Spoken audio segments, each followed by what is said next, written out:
Zordi, allons cause créole réunionnais.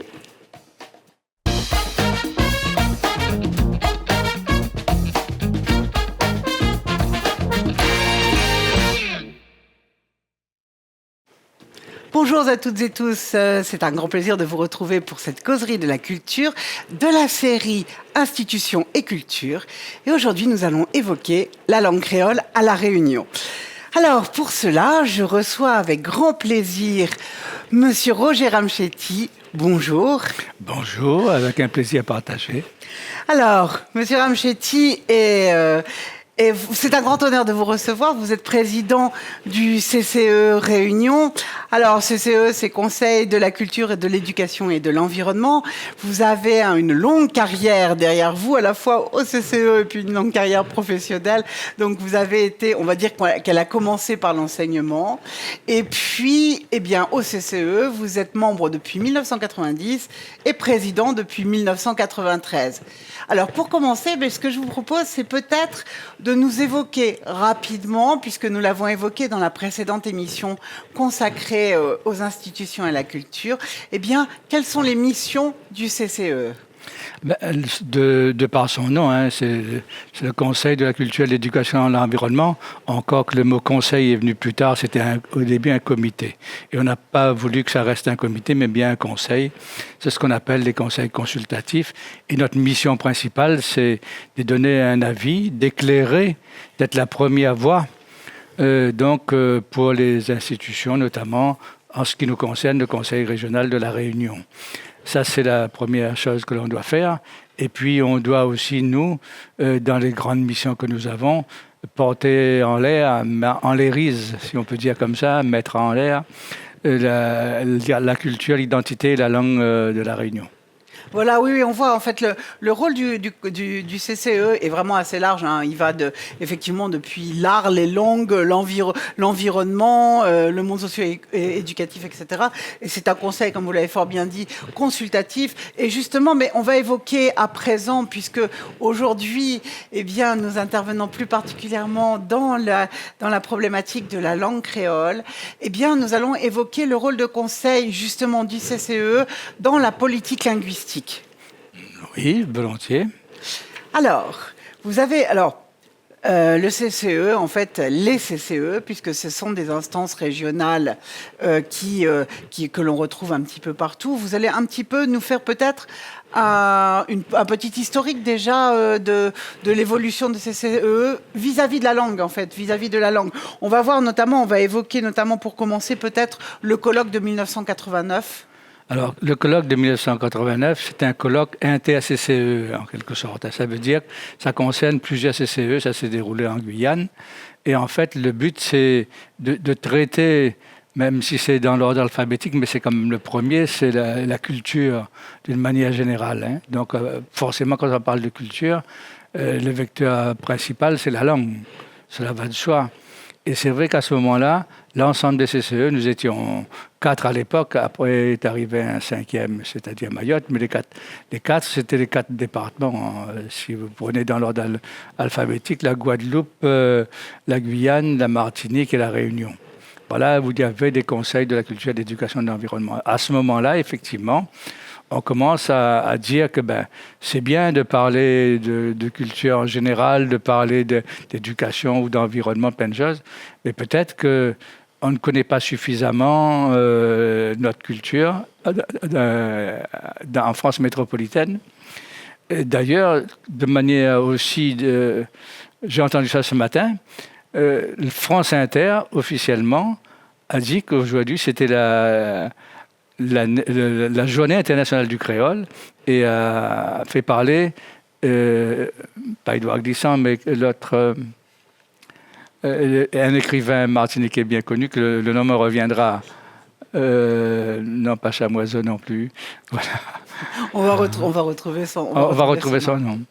On va retrouver son nom. Oui, alors ça c'est vrai. Alors c'est effectivement donc cette date, c'est le 28 octobre. Donc c'est vrai que c'est une date importante et qui a pris de l'importance au niveau de l'histoire parce que on se replace en 89, on se replace dans un contexte où finalement, notamment à La Réunion, on se souvient que on n'avait pas le droit de parler créole dans un certain nombre de situations, que c'était finalement assez récent. Les années 80 ont un peu modifié les choses, et donc en 89, on se retrouve avec cette reconnaissance des cultures et des langues régionales, comme on le voit sur la diapositive à présent. Alors, la réalité, c'est que cette journée internationale date de 83 et c'est en fait le monde créole, au-delà des CCE, hein, on peut parler d'Haïti, entre autres, ont décidé un jour que ce serait la journée du 28 octobre. Donc ça date de 83. Alors que le CCE a été créé en 1984, les CCE, officiellement. Et il y a eu quelques manifestations en réalité. Mais ça s'est développé surtout, et on reviendra là-dessus certainement, je l'espère. Le CCE a aidé beaucoup, avec quelqu'un qui s'appelle José McCarthy, à faire en sorte qu'on relance un peu ce qu'on a appelé la semaine créole. Dans un contexte où, à l'époque, on peut dire, on s'intéressait beaucoup surtout du créole à l'école, dans le chemin, dans la rue. Il n'y avait pas de problème. Tout le monde était peu large en foutant en créole, cause créole, comme ça. Mais en réalité, c'était l'école qui posait le plus de problèmes. Et bien sûr, sur les antennes radio ou télévision, où ce n'était pas trop possible non plus, hein, je veux dire, à cette époque-là. Et si on peut dire, dans la société même, il y a le cas où on dit que jusqu'à quand, mais avant jusqu'à quand, il y avait aussi la troupe de Fiamma-Viry, il y avait d'autres troupes où c'était pas facile pour ces gens-là de pouvoir chanter, danser du Maloya. Oui, alors là, je vais faire une petite, pardonnez-moi, je vais faire une petite, juste un petit aparté pour ceux qui ne connaîtraient pas, qui nous regardent de très loin, qui ne sont pas forcément réunionnais. Donc effectivement, Ziska Khan, c'est un groupe important hein, qui a à la fois était de la musique, de la littérature, de la poésie, du théâtre. Enfin, on avait vraiment beaucoup de choses au sein de Ziska Khan. Et c'est vrai que toute cette époque, ça fait partie des groupes phares, en fait, d'animation de la culture créole et de la mise en avant de la culture créole. Jusqu'à quand c'était à la base un groupe de jeunes qui avaient fait des études en métropole, qui étaient donc des jeunes conscients de la valeur de leur langue et leur culture, parce que c'est souvent quand on part, quand ils sautent la mer, comme il dit, qu'on arrive à prendre conscience davantage de ce qui est important pour nous. Et de fait, ils ont commencé à composer un peu un certain nombre de chansons dans lesquelles ils disaient qu'ils n'étaient pas d'accord avec un certain nombre de choses. Voilà. Et de fait, c'était difficile. On a raconté encore récemment, c'est-à-dire pas plus tard qu'avant-hier, qu'ils étaient invités à un concert, mais malheureusement, l'organisateur principal, qui n'avait pas été informé, leur a dit, vous n'avez pas votre place là, vous ne pouvez pas faire, remballez votre musique. Mais ça, c'est à la fin des années 70, début des années 80 déjà. Hein, donc, c'est pas bien longtemps, ça. Ouais. Et donc, en réalité, les choses se sont développées après de ce qu'on a appelé les états généraux de la culture, en quelque sorte. Qui, en fait, à La Réunion, c'est réellement, d'après les écrits qui restent aujourd'hui, c'était plus quelqu'un, un missionnaire, qui venait au nom de l'État et il a écouté plein de monde plutôt que d'une assemblée générale bien organisée. Il y a eu des moments de débat aussi. Hein. Et d'ailleurs, nous-mêmes, on doit défendre ça. Pourquoi ? Parce que je pense que fondamentalement, la création des CCE vient du rapport, parce que ça s'est passé ici, mais dans les 4 autres départements également. De ces États généraux. De ces États généraux sont nés des conseils de la culture, de l'éducation et de l'environnement. Ah oui, c'est très important. Et c'est vrai que donc en 89, donc on a à la fois du coup ça participe vraiment à la reconnaissance des cultures et des langues régionales. Et puis on a aussi du coup on a une priorité qui se fait jour, c'est l'utilisation du créole à l'école notamment. Donc à ce moment-là. C'était très difficile cette époque-là. Je n'étais pas président, c'était Robert Gauvin. Et de mémoire, quand on a évoqué cela, c'était tout simplement, dans un premier temps, faire en sorte que l'option créole puisse être inscrite dans les disciplines du bac. Et encore en matière facultative. C'était compliqué. Faire en sorte que ceux qui passent le bac puissent avoir une épreuve sur le créole. Alors, nous allons aborder effectivement plus largement la problématique de l'école et de la langue maternelle juste après. Pour l'instant, je voudrais qu'on termine un petit peu sur les grandes étapes phares des CCE en parlant de 1997, ainsi que le montre cette diapositive sur ce colloque inter-CCE en Martinique, me semble-t-il. Alors, en fait, ce colloque vient au moment aussi où, quand certains CCE au départ, dont étaient deux, d'ailleurs avec la Martinique et la Réunion, nous intégrons un réseau qu'on appelle les rencontres interrégionales langue et culture, de ce côté-là. Et à ce moment-là, on découvre que, comme nous, les régions métropolitaines ont aussi des revendications de cet ordre-là. Et des régions ont beaucoup avancé déjà, comme le Pays Basque, la Bretagne, vient après aussi la Catalogne, qui nous parle à ce moment de politiques régionales ou des politiques linguistiques, qui montrent la langue, toutes sortes de choses qui permettent donc de faire avancer la langue et la culture régionale. Et après, nous, dans notre colloque inter-CCE en Martinique, on remet ça, on profite pour dire, voilà, nous ne sommes pas les seuls, nous pouvons être aidés par ces gens-là et on propose de mettre en place aussi pour nos régions d'outre-mer cette politique linguistique. Voilà. Oui, ça, c'était une rencontre importante pour nous, en tout cas. Oui, c'est très important. Alors, c'est vraiment très important parce que là, on voit bien que finalement, les CCE, ce sont des instances consultatives et qui ont quand même une vocation forte en termes d'impulsion de politique linguistique notamment. Alors, on va plus particulièrement aborder la problématique à présent de l'école et de la langue maternelle.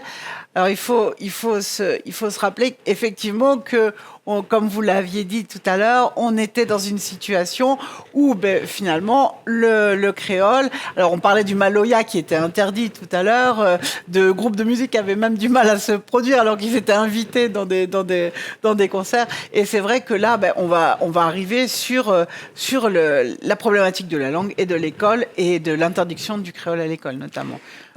À titre personnel, quand je suis un enseignant, donc retraité, et quand je fais ma formation d'instituteur, on me dit que dans la bonne pédagogie, il faut faire en sorte que l'enfant, pour bien parler le français, soit dans un bain francophone. Ça veut dire de manière très claire, il ne faut plus lui parler en créole. Tout au moins à l'école. Dans la famille, on ne sait pas. Mais cette politique-là, c'était à la fin des années 70 jusqu'à pratiquement fin 80, en quelque sorte. C'était la politique de l'État. En gros, il faut éradiquer le créole, la langue créole en tout cas. Et en plus, il y a eu cette expression un peu malheureuse, un peu révoltante même. C'est qu'un inspecteur il a dit dans le Sud qu'il fallait fusiller le créole. Bon, voilà. Donc, on allait jusque-là, tout en oubliant que, notamment en maternelle, les nénènes qui parlaient aux enfants parlaient créole, pas forcément le français, des choses comme ça. Donc la situation est difficile. D'ailleurs, il y en a qui prennent le terme d'ennemi quand on évoque cette situation-là. Parce que quand on dit fusiller, ça fait penser à la guerre, à des choses comme ça. Et de fait, pendant des années encore, ça ne s'est pas passé tout de suite du jour au lendemain, il y a eu ce combat-là. Mais ça s'est vu principalement dans le Sud, parce que le Sud a, de manière historique, un front culturel du Sud qui, depuis les années de 60-70, organisait des manifestations pour défendre cette culture-là, en quelque sorte. Il existait aussi peut-être dans l'Ouest un petit peu, mais pas trop, mais dans l'Est également. Mais c'est surtout dans le Sud que ce combat-là est né. Et d'ailleurs, quand on retrouve parmi les militants, la plupart viennent du Sud, en quelque sorte. Et là, pour arriver dans l'école, ça a été beaucoup plus compliqué. D'abord, les textes ne le permettaient pas non plus, donc il a fallu se battre. Et c'est la LOM qui a permis, la loi d'orientation pour l'outre-mer, qui a permis de débloquer une situation dans la reconnaissance de la langue créole, de manière officielle, de ce côté-là. Et à partir de là, il y a une reconnaissance légale, mais le plus gros frein qu'il y a, mais il y a même deux freins importants. Il y a d'abord l'enseignant, ou ce qu'on peut appeler l'équipe pédagogique dirigée par un inspecteur. La loi existe, elle dit qu'on peut faire ceci, on peut faire cela, mais s'ils n'ont pas envie de faire, ils ne font pas. Parce qu'il n'y a pas une obligation de faire. Et on s'est retrouvé pendant de longues années encore avec cela. Et puis l'autre problème, c'est le frein rencontré ici et ailleurs pareil, hein, parce que nous avons un recteur Lambert aux Antilles qui avait accepté et il a ouvert. Mais c'est toujours un Martiniquais, Yvan Bissol, qui m'avait dit la chose suivante. Tout chez nous était ouvert, il n'y a pas de problème. Le recteur est favorable, les inspecteurs sont d'accord. Mais ça ne se fait pas. Pourquoi? C'est parce que les parents n'étaient pas d'accord. Et à partir de là, il a fait tout un travail, et comme ici, pas mal d'instituts ont fait le même chemin, il fallait convaincre les parents que c'était quelque chose de bien pour leur enfant. Parce qu'on oublie quelque chose de fondamental, c'est que, qu'on le veuille ou non, ces enfants-là écoutent leurs parents qui ne parlent que créole. Ils arrivent à l'école où on parle français, donc on ne va pas leur interdire de parler créole. Donc l'idée, la meilleure pédagogie, c'est de tenir compte des deux langues, et non pas d'éradiquer une langue, en quelque sorte. Mais ça, c'est venu au fur et à mesure. Je pense qu'aujourd'hui, on est encore loin. Hein. Parce que si on prend l'exemple des classes bilingues, puisqu'il y en a, principalement maternelles, quand c'est possible sur les 3 années, hein, petite, moyenne et grande section, nous sommes à peu près à 35, 37 classes bilingues. Ce qui fait à peine une classe, un peu plus d'une classe par circonscription. Hein, il y en a 33. Donc à partir de là, c'est compliqué de dire que ça a fait du chemin. C'est très très loin du compte. Et si on globalise des enfants sur l'ensemble des élèves dans l'Académie de la Réunion, aussi bien donc en petite section, là, comme je dis, en maternelle, quelques sensibilisations en primaire et dans le secondaire, au collège et lycée, on devrait être à peu près à 5% des élèves, à peu près, hein, à 5% des élèves qui sont sensibilisés à la langue et à la culture créole. Là, franchement, hein, on ne peut pas dire que c'est le créole qui empêche le Réunionnais d'apprendre le français. Ah oui, non, non, clairement, c'est vrai que ça fait partie des choses qui restent très très compliquées à appliquer. Vous le disiez fort bien tout à l'heure aussi, les parents ont un rôle à jouer.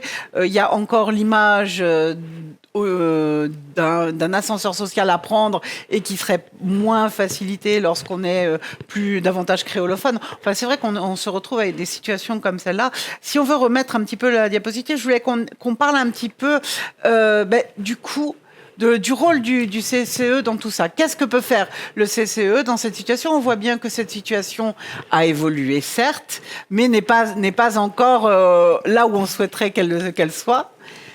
Mais je voulais quand même préciser concernant l'école, hein, ce qui a changé dans l'opinion publique. Hein. On peut parler des parents. Hein. Ça c'est une donnée importante. C'est l'Office de la langue qui a fait ce travail-là avec des sondages.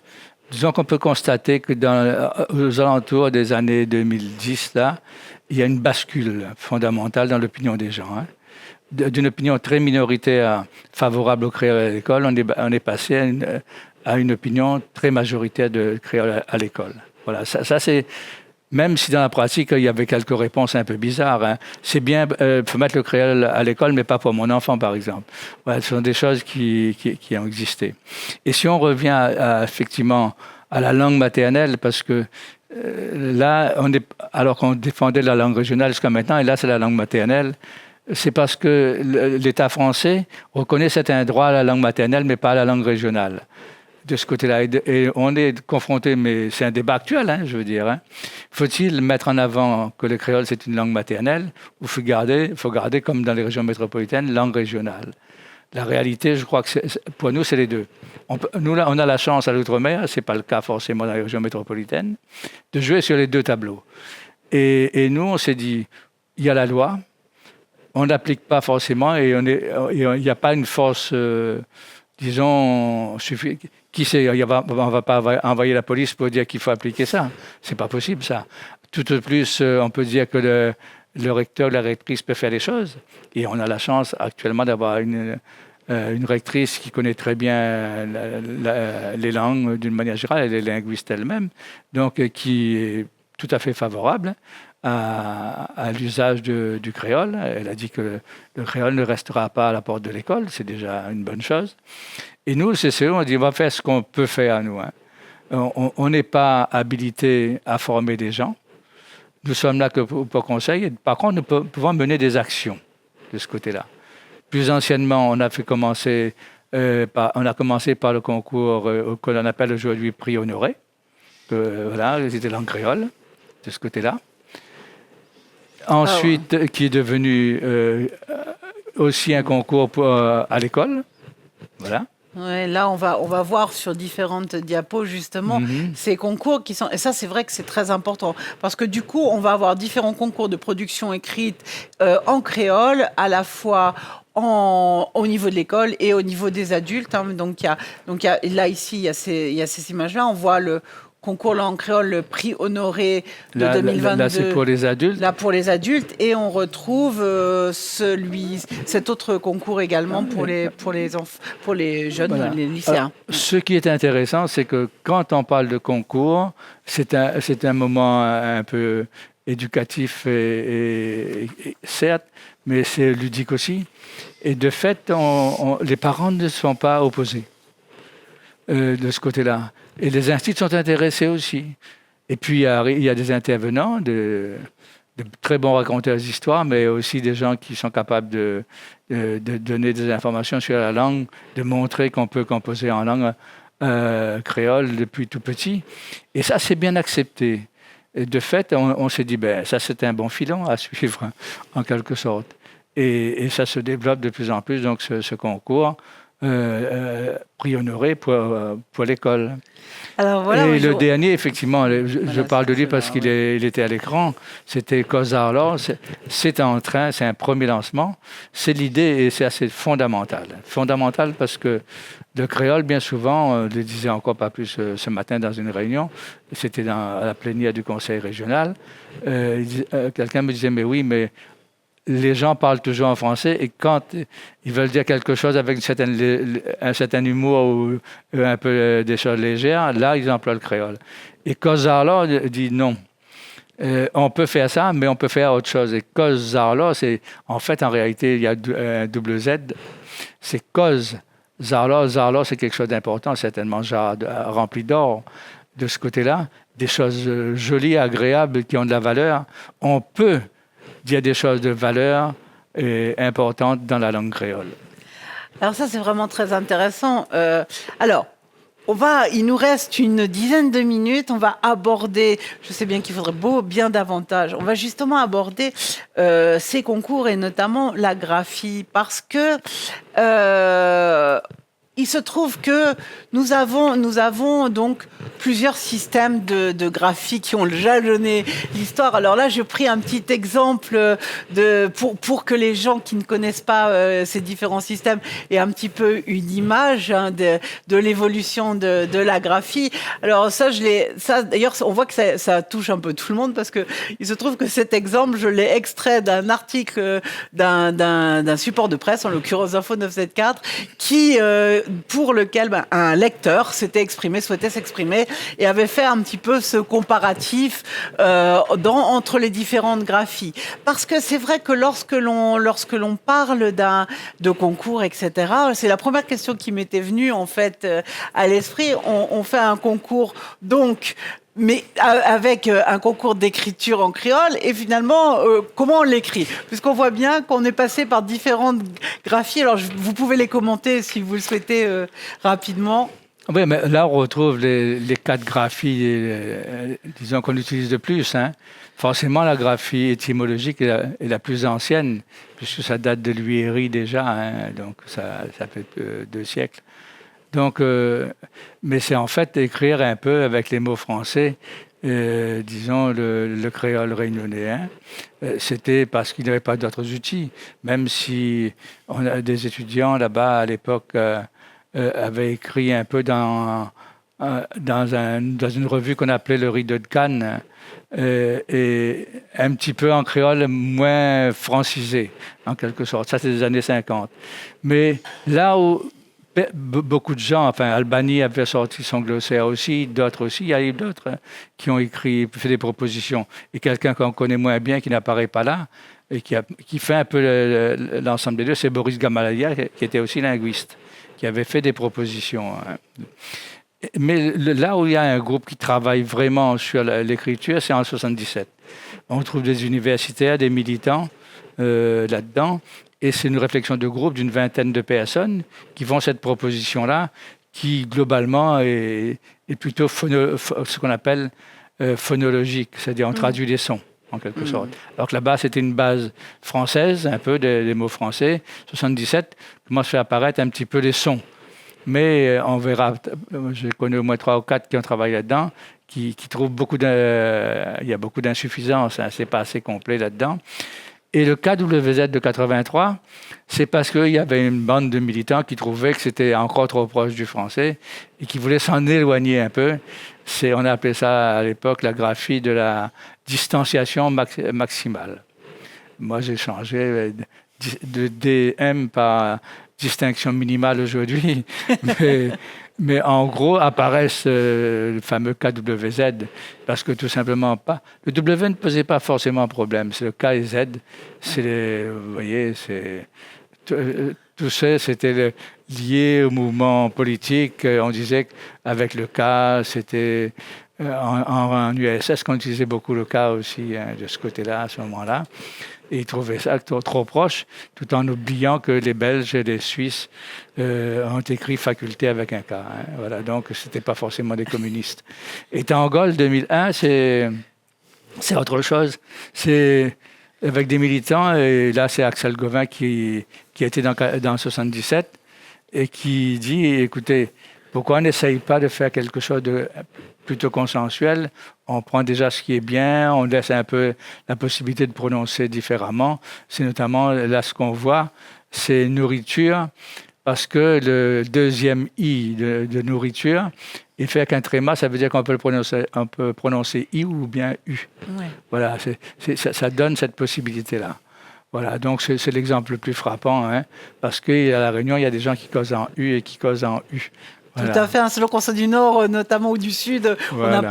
on n'a pas la même manière de dire prononcer, ou à lui. Mais ils parlent tous le même créole. Oui, tout à fait, c'est la prononciation qui est différente. Donc on voit bien avec cet exemple qu'on a des... Donc je reviens sur ma question, alors on va voir aussi un peu ce qui a été fait ensuite on va regarder les différents travaux qui ont été réalisés pour cette graphie. Mais c'est vrai que la question que je vous posais tout à l'heure, donc pour les concours aujourd'hui, parce que du coup... Oui, j'ai pas répondu. Donc je veux bien répondre. Hein. Ouais. Le concours en créole, c'est clair et net. On demande de la cohérence graphique. Utilisez la graphie que vous voulez, même une graphie personnelle. Hein. Parce qu'il y a des gens qui ils prennent un peu de 77, un peu de KWZ, c'est les deux qui marchent le mieux. Hein. Et un petit peu de Tangol, là. Et donc, en fait, ils arrivent à faire leur propre graphie personnelle. À partir de ce moment-là, il faut qu'ils respectent cette graphie personnelle-là aussi. C'est-à-dire, en gros, si je résume, un mot est écrit de telle manière au début du texte, tout le long du texte, c'est pareil, quoi. Je veux dire, il ne faut pas changer d'écriture, changer de graphie pour un même mot ou une même expression. Voilà. Donc, si on regarde cette cohérence-là, on peut participer au concours. Et si vous n'avez pas écrit comme ça, toujours est-il qu'on peut vous aider, on vous demande, vous avez été primé, on doit publier, donc permettez-nous de faire avec vous les corrections si vous le souhaitez. Voilà. Oui, en fait, on le sait bien. Alors, c'est toujours un sujet très épineux. C'est vrai que le CCE, avec sa voix consultative, est très intéressante parce que du coup, vous pouvez lancer des recherches, vous pouvez vous positionner sur des terrains qui sont éminemment problématiques et polémiques, et vous, avec votre recul, et justement pouvoir réfléchir et conseiller utilement. On va voir un petit peu les différents travaux qui ont été faits là, sur la diapo suivante, si vous voulez les commenter, et puis voir un petit peu comment on se situe là. Oui, en fait, 2003, c'est suite un petit peu de Tangol, ça a amené la création de l'Office plus tard. Hein. L'Office, c'est l'Office, la langue. L'Office de la langue créole de la Réunion, hein, voilà, de ce côté-là. Il y a les associations militantes qui commencent à travailler un petit peu et voir si ce qui est proposé depuis 2001, ça peut fonctionner. Mais on constate que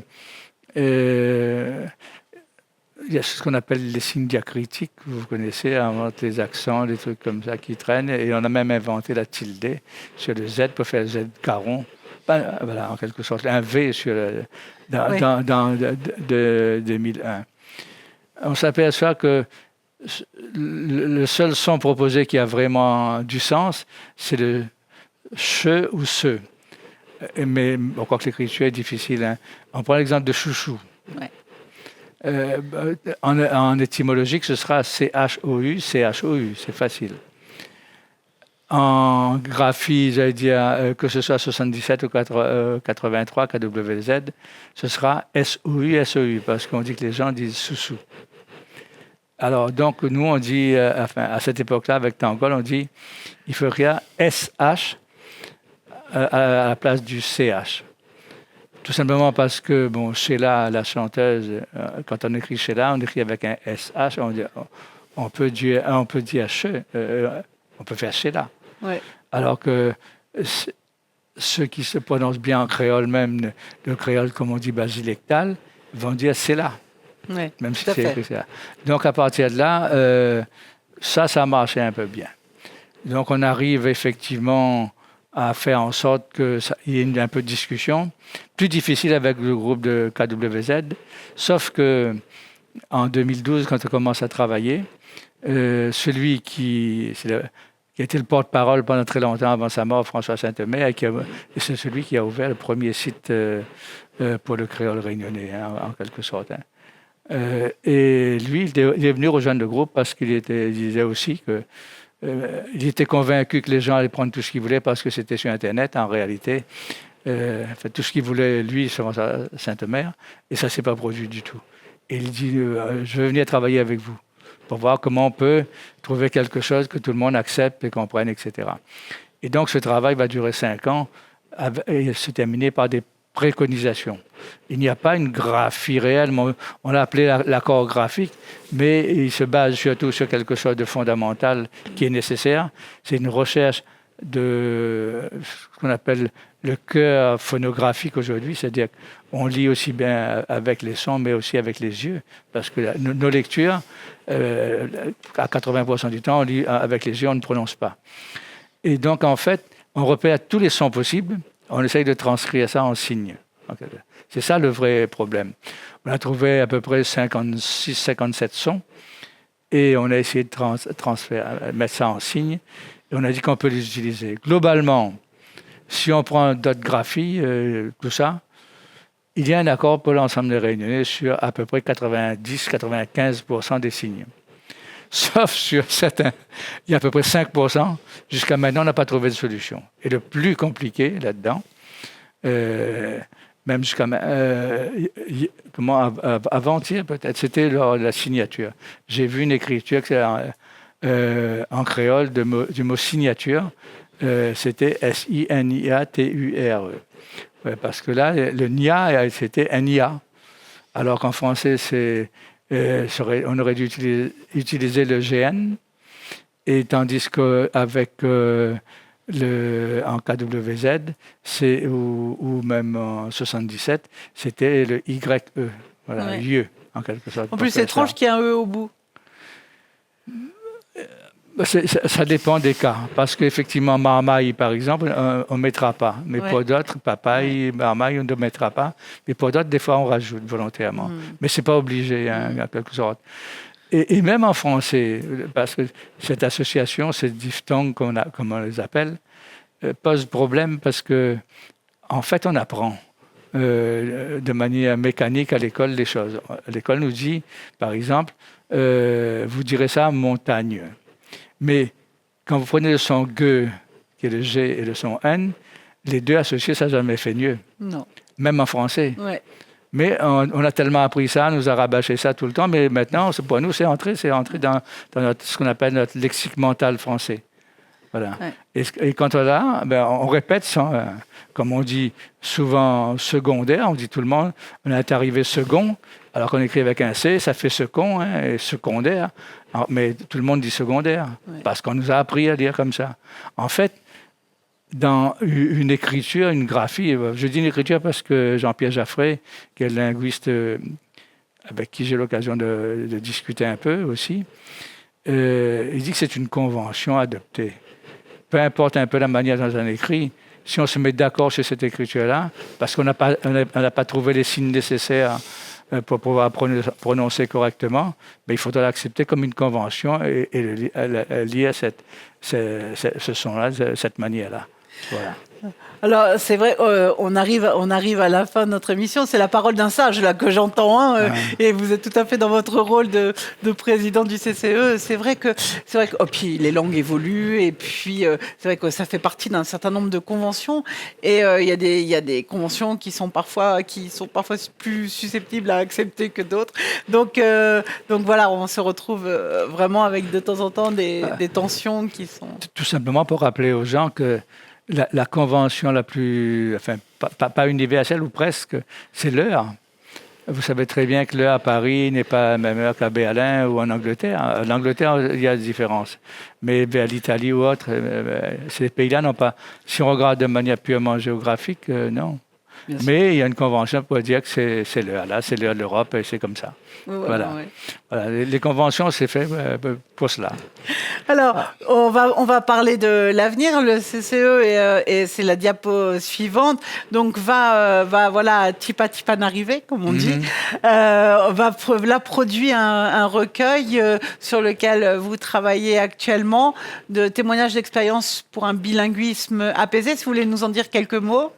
Alors, de fait, on peut dire que le combat pour la langue n'a jamais été un combat contre la langue française. Donc, dès le départ, et dans tous nos écrits, on note ça à chaque fois pour dire que nous, on n'est pas contre la langue française, on veut que les deux langues prennent leur place à l'école, tout simplement. Donc, de fait, à cette époque-là, il y a 25-30 ans, on parlait beaucoup de bilinguisme, mais en fait, on était dans une situation plus de diglossie, comme on dit, que de bilinguisme. Ça restera dans la forme, puisque la réalité, c'est que la langue française, c'est la langue des études qui ouvre sur l'international, et la langue créole, c'est plus difficile. N'empêche que sur France Inter, toujours ce matin, disait qu'il y avait 15 millions de créolophones dans le monde. Et moi, j'ai eu une expérience aux Seychelles avec des Mauriciens, des Seychellois et des Réunionnais. En parlant chacun de son propre créole, on a tenu la conversation. Donc, c'est possible de cette même chose. Et nous, on s'est dit que notre société doit être au moins bilingue, puisque d'autres langues sont arrivées entre-temps. À partir de là, on s'est dit, au lieu de dire que c'est quelque chose qu'il faut absolument mettre en place comme ça, c'est aller montrer que des situations de bilinguisme, c'est profitable pour la société, pour l'école, parce que disons les expériences qu'on va relater dans un ouvrage. Et dans cet ouvrage qu'on voit sur la diapositive. C'est pas seulement à l'école, c'est dans la société d'une manière générale. De ce côté-là, on peut retrouver le monde de la santé, la médecine, les éducateurs, les formateurs, les enseignants, les artistes, etc., donc qui vont donner un peu leur point de vue à ce sujet. Je pense qu'on arrive à faire, et ça se voit dans les médias aujourd'hui, pour prendre la parole à la radio ou à la télévision, on accepte volontiers les deux de ce côté-là. Donc on voudrait arriver à cela, et notre témoignage, ce sera aussi de témoigner de ces expériences-là à la Réunion.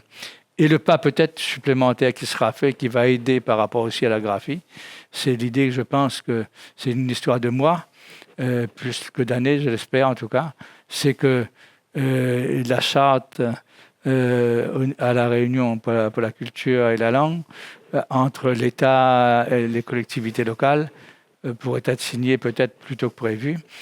Et ensuite, deuxièmement, là-dedans, il y aurait un institut de la langue créole, donc, qui permettra peut-être de travailler beaucoup sur la graphie et peut-être d'arriver à une solution. Alors donc, merci beaucoup. Alors oui, on voit qu'institutionnellement, les choses bougent, et ce sont des moteurs importants. Merci infiniment, Monsieur Ramchetti, de cet entretien qui est vraiment très riche et où nous aurions encore beaucoup de choses à dire. J'espère vous retrouver bientôt. Volontiers, si ça vous dit, s'il y a d'autres sujets peut-être à parler. Avec grand plaisir. Sur lesquels il faut discuter, pourquoi pas. Je reviendrai volontiers. Écoutez, vous serez le bienvenu en tout cas. Manicos un coup créole avec vous. Oui, ne gagne qu'un créole, mais en même temps, nos amis de Canal U, par exemple, auront un peu de difficulté, donc ne gagne qu'un créole le prochain coup. Voilà. Alors, en attendant, pour ceux qui voudraient avoir un peu d'approche de la langue créole, justement, eh bien, nous avons le prix Honoré là, qui a été, ça c'est celui de 2022, qui a été édité. Il sera distribué que demain. Ah, demain, donc on l'a en toute première. Ça, c'est pour l'école. Voilà, en 2022. Donc, oui. le prix Daniel Honoré. Ensuite, nous en avons d'autres, hein, qu'on retrouve aussi. Et tout ça à la CCE, donc, au CCE, pardon, que l'on peut consulter. Et puis, nous avions fait également une émission, sur la précédente émission que je vous invite à regarder également sur nos réseaux, sur le paysage audiovisuel. Eh bien, sur la culture et le paysage audiovisuel à La Réunion, et vous avez ce document-là. En tout cas, écoutez, je vous remercie toutes et tous de nous avoir accompagnés aujourd'hui. Vous pouvez nous retrouver à la fois sur notre site internet unr.univ-réunion.fr, sur nos pages Facebook et YouTube de l'Université numérique de La Réunion, et à très bientôt.